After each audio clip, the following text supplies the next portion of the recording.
How to delete the call history on Messenger. Hello everyone, my name is Smile and in this video I'm going to show you how you can delete the call history on Messenger.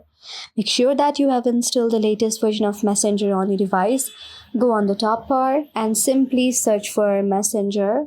And if there is any update option available, then do update it. If not, then you can simply go back and open your Messenger as it is.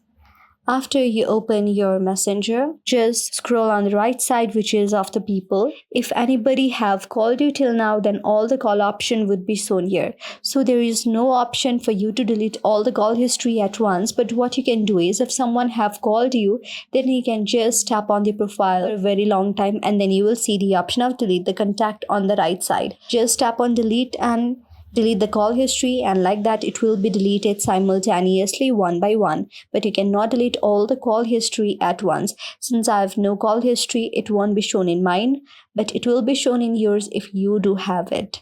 So do try it and see if it works or not. If it does, then please do thumbs up, subscribe, and also comment on our comment section below. Thank you for watching the video.